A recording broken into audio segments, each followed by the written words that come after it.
நீங்கள் எதிர்பார்த்திருக்கும் முடிவை உங்களுக்கு கொடுக்கும்படி நான் உங்கள் பேரில் நினைத்திருக்கிற நினைவுகளை அறிவேன். எரேமியா 29 அதிகாரம் வசனம் 11. உங்களுக்காக நான் வகுத்திருக்கும் திட்டங்கள் எனக்கு தெரியும் அன்றோ. எரேமியா 29 அதிகாரம் வசனம் 11. I alone know the plans I have for you. Jeremiah chapter 29 verse 11.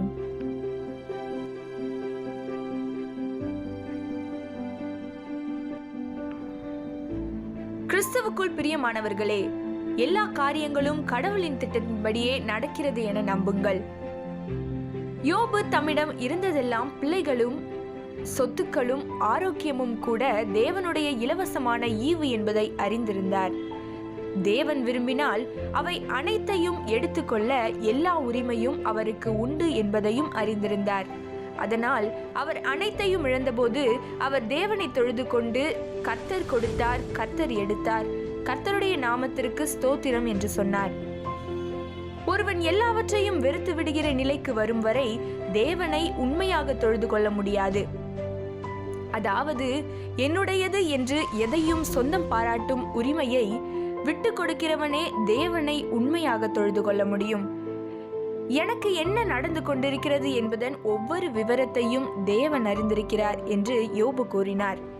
இன்றும் நாம் யோபுவை விட அதிகமாக முன்னேறி சென்று தேவன் என்னை பற்றிய ஒவ்வொரு விவரத்தையும் திட்டமிடுகிறார் என்று சொல்லலாம்.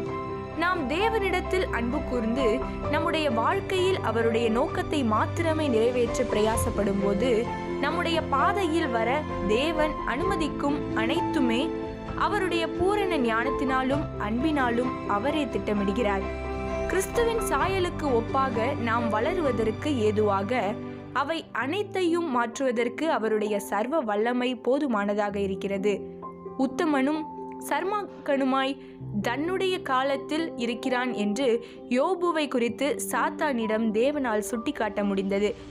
எந்த ஒரு சூழ்நிலையிலும் ஒருபோதும் குறை சொல்லுதலோ முறுமுறுத்தலோ இல்லாமல் எப்பொழுதும் எல்லாவற்றிற்காகவும் ஸ்தோத்திரம் செய்கிற மனிதனாக தேவன் நம்மை இன்னும் அதிகமாக சாத்தானிடம் சுட்டிக்காட்ட முடிகிற வண்ணமாய் நாம் இருக்க வேண்டும்.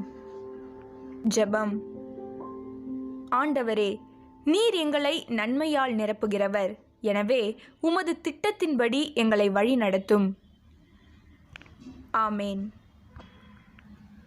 Beloved in Christ, believe that all things are according to God's plan. Job knew that all he had, children, property and health, was God's free gift. He knew that God had every right to take all of them if he wanted to. So, when he lost everything, he prayed to God and said, "The Lord has given and the Lord has taken. Blessed be the name of the Lord." One cannot truly worship God until one comes to abhor everything. That is, to give up the right to own anything that is mine. Job also said, God knows every detail of what is happening to me.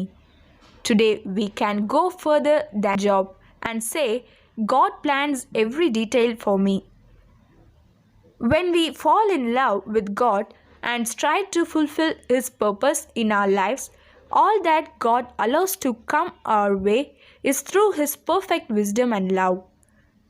His omnipotence is sufficient to change all of us so that we can grow in harmony with the image of Christ.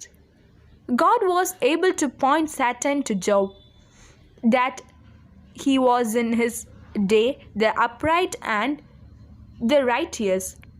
As a man who always praises for all things without ever complaining under any circumstances, we must be able to point God to Satan more and more.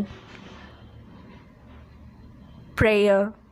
Lord, you fill us with goodness, so lead us according to your plan. Amen.